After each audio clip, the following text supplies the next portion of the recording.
कहती हैं कि जिस तरह से मरियम नवाज कह रही हैं कि वालिद की अयादत के लिए जाना है, वो बाहर जाने की मतलब ख्वाहिशमंद है। एक तरफ उनका नाम ईसीएल में डाल दिया। पहला क्वेश्चन मेरा ये कि उस हवाले से। सेकंड ये कि यास्मीन राशिद साहिबा कहती हैं क्या वो अपने वालिद से अयादत के लिए रेस्टोरेंट में जाएंगी। और उसके बाद अगर देखें, अगर हम कहा जाए तो यही यास्मीन राशिद साहिबा थी जिन्होंने प्रेस कॉन्फ्रेंस करके कहा था कि नवाज शरीफ बीमार हैं, उनको बाहर जाने की ज़रूरत है। एक तरफ पीटीआई ने उनको फेवर दी या बाहर कहा गया, और जब उनकी रिपोर्ट्स आई यहाँ पे तो ये था कि वो बीमार हैं, वाकई में बीमार हैं। क्योंकि देखा जाए तो उस टाइम यही पीटीआई के जो थे उन्होंने कहा कि बीमार हैं, उनको पीटीआई के तामुन से बाहर गए। और अब जिस तरह से वो कह रही हैं कि क्या रेस्टोरेंट में मिलना जाएगी, एक तरफ तो वो बीमार हैं तो वो रेस्टोरेंट में उनकी प्लेट्स भी अब ठीक हो गई हैं, वो घूम फिर रहे हैं, और इस तरह तनकीद का निशाना बनाया जा रहा है। या तो फिर अगर इस तरह की कोई बात थी तो उनको पहले ना भेजा जाता, और अगर भेजा जा रहा है तो एक तरफ मरियम नवाज को इस तरह की स्टेटमेंट।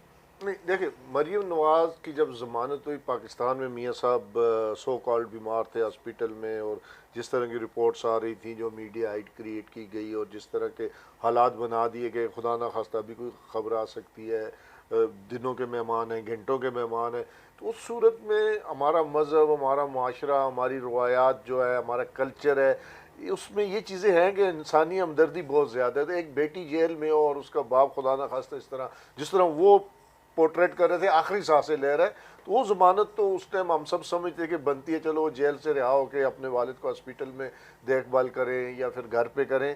लेकिन अब वो माहौल नहीं है। उस वक्त उनके दोनों बेटे और तीसरी जो बेटी है आसमा, वो बाहर थी। अब लंदन में उनके पास माशाल्लाह उनके दो मफरूर बेटे हैं जो पाकिस्तान से फ़रार हुए हैं।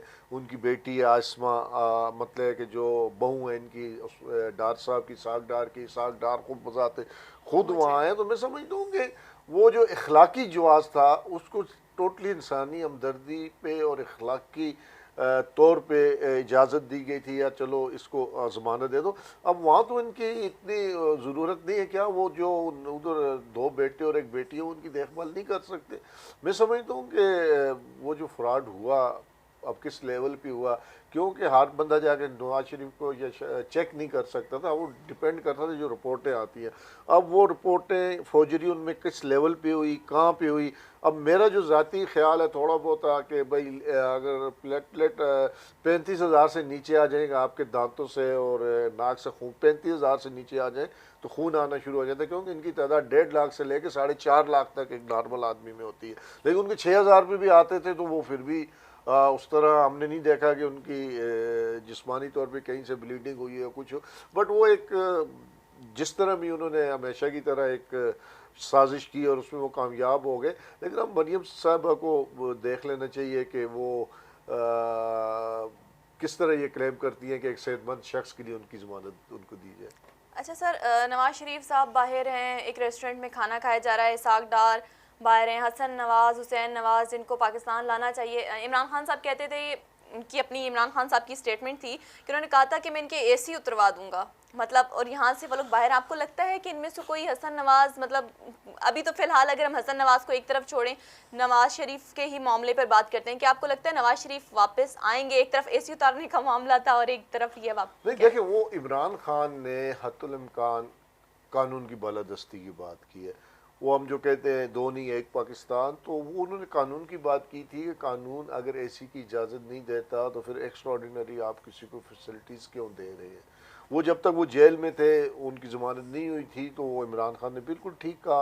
और हमारे पास हज़ारों लोग कैद हैं, कितने लोगों के पास पक्के की सहूलत भी नहीं है। अगर जेलों में आप जाएं तो वहाँ पता नहीं लोग अल्लाह माफ़ी किस हालत में रहते हैं। तो इमरान खान ने एक असूल की बात की थी कि ये हमने इनको रेस्ट हाउस में या रिक्रेशन के लिए या छुट्टियां मनाने के लिए नहीं रखा हुआ। ये कानून की इन्होंने खिलाफ वर्जी किया, ये मुजरिम है, इनको अदालत ने सजा दी है और इनको उसी तरह रखा जाए जिस तरह मुजरिमों को रखा जाता है।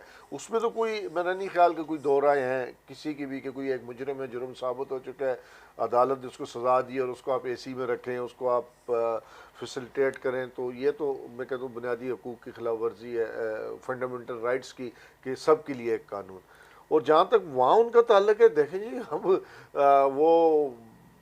हम उसमें क्या कह सकते कि इतना बड़ा फ्रॉड, इस लेवल का बंदा, अगर वो तो कह रहा था मैं मर जाऊंगा, पाकिस्तान से नहीं जाऊंगा, तो वो आप उनको 99 में भी देख लें, जब वो गए किस तरह रात के अंधेरे में चोरों की तरह उन्होंने सामान लपेटा और भाग गए, अपनी सारी पार्टी को लवारस छोड़ के गए। अब भी मैं तो समझता हूँ कि सबसे बड़ा ये फ्रॉड सबसे बड़ी दुश्मनी अपनी पार्टी वर्कर के साथ है। उनके वर्कर जो उनके लिए मारे खाते रहे, उनके वो लोग जो अभी जेलों में हैं, उन्होंने किसी को नहीं पूछा।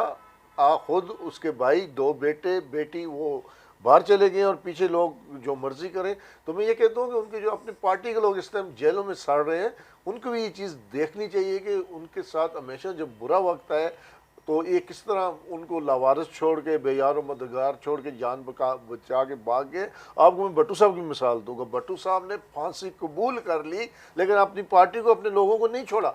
उनके पास अपॉर्चुनिटी भी थी, उनको ज़ियालक भेजना भी चाहता था बाहर, लेकिन वो शख्स ने अपनी जान दे दी। लीडर के लिए जुर्रतमंद होना ज़रूरी है। तो ये लीडर नहीं है, ये सुधाकर है। अच्छा सर, जिस तरह से वफाकी वज़ीर रेलवे शेख रशीद साहब ने भी एक बात कही थी कि अभी तक कोई भी पैसा रिकवर नहीं हुआ, जिस तरह से इन्होंने पैसा खाया है, अगर आवाम का पैसा खाया है, जिन्होंने आवाम का पैसा खाया वो तो सारे बाहर मफरूर हो गए हैं, फरार हैं। और जिस तरह से महंगाई हो रही है, क्या ये मतलब ये सवाल उठ रहे हैं, क्या ये जो पैसा है वो सिर्फ आम आवाम और आम शहरी से वसूल होगा? नहीं, देखें, जहाँ तक पैसे की वापसी का ताल्लुक है, देखें यहाँ मार्शल तो है नहीं, जंगल का कानून भी नहीं है, या बादशाहत भी नहीं है जैसे सऊदी अरब के शाह मोहम्मद बिन सलमान ने किया कि लोगों को लाके बंद कर दिया, पैसे दोगे तो आपकी जान छूटेगी। हम वैसा कर नहीं पाएंगे यहाँ, क्योंकि यहाँ तो एक कानून है, एक आइन है, अदलिया है। तो हमारा हुकूमत का काम था कि मामलात अदलिया के सामने रखना, नेब के सामने रखना, इनको सजाएं देना, इनसे रिकवरी करना। वो डिपेंड करता है अदलिया के फैसलों पे। हाँ, पॉलिटिकली अगर हम इनको कहीं फैसिलिटेट करें, कहीं कोई मुकदमा वापस लें, कहीं पैर भी ठीक ना करें, फिर हम पे इल्ज़ाम आ सकते हैं कि हम इनको शायद कुछ रियायत दे रहे हैं। लेकिन ऐसा नहीं है। शेख साहब को भी ये समझना चाहिए कि ये कानून के मुताबिक फैसले होने, और अदलिया किसी के इख्तियार में नहीं है, वो इंडिपेंडेंट इदारा है। अच्छा सर, एमकेएम की जानिब से भी इस्तीफ़ा दे दिया गया है। आप क्या कहेंगे इस सूरत हाल में? ये क्या अवाम के मसाइल या इशू से इनका ताल्लुक है या इनके अपने ज़ाती मफाद हैं? देखो जी, एमकेएम का एक कल्चर है, उनकी एक साइकी है अपनी पुरानी जो चली आ रही है।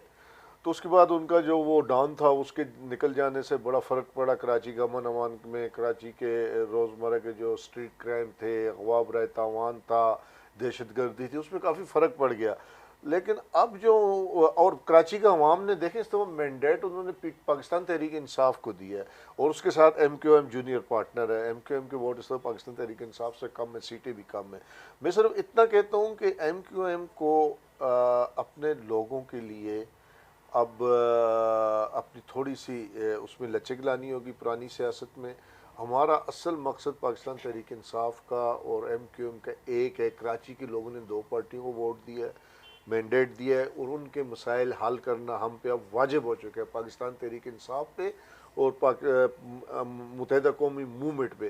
तो वो हमारी ज़ुबान में कहते हैं कि पुराने किले थे अब रसे ना लान, और मतलब अब वो नए हालात के मुताबिक अपने आप को एडजस्ट करें और कोशिश करें कि इमरान खान के विजन और नज़रिए के मुताबिक कराची के लोगों की खिदमत करें। वहाँ सबसे बड़ा मसला पानी का है, गंदगी का मसला है, उसके बाद सीवरेज का बहुत बड़ा मसला है, उनके इलाज मुआवजे का मसला है, वहाँ स्ट्रीट्स जो क्राइम है उनमें कमी का मसला है, कराची के लोगों का तहफ़्फ़ुज़ है, कराची में तवानाई का, बिजली का मसला है। तो उनको बैठ के बजाय इसके कि पहले की तरह अब जो वो प्रेशर टैक्टिक्स नहीं इस्तेमाल करनी चाहिए, उन्हें तहम्मुल के साथ, हौसले के साथ। ये हालात पाकिस्तान तहरीक इंसाफ ने नहीं पैदा किए।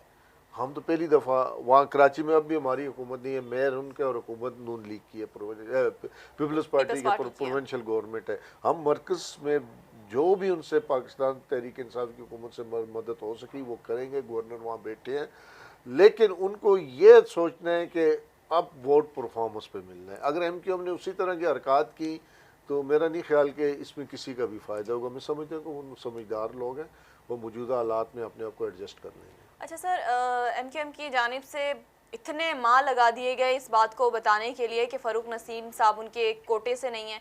आखिर ऐसी क्या वजह पेश आई कि अब इतने माह बाद वो ये बात बता रहे हैं, और मतलब इससे पहले बता देनी चाहिए थी, या अब उनको तहफ़्फ़ुज़ात का थोड़ा ख़तरा है? अब मेरा नहीं ख्याल कि ये कोई इसमें कोई ज़्यादा वज़न है उनकी इस बात में कि फ़ारूक नसीम साहब सबको पता है कौन है, किसकी पार्टी के हैं, किसके साथ रहे हैं, किसके टिकट पे वो सेनेटर बने हैं। तो उसमें कहने ना कहने से नहीं वो होता फ़र्क पड़ता। हाँ, उनको मैं फिर कहूँगा कि उनको वजारतों से ज़्यादा आवाम के मसाइल की तरफ तवज्जो देनी चाहिए। कल उन्होंने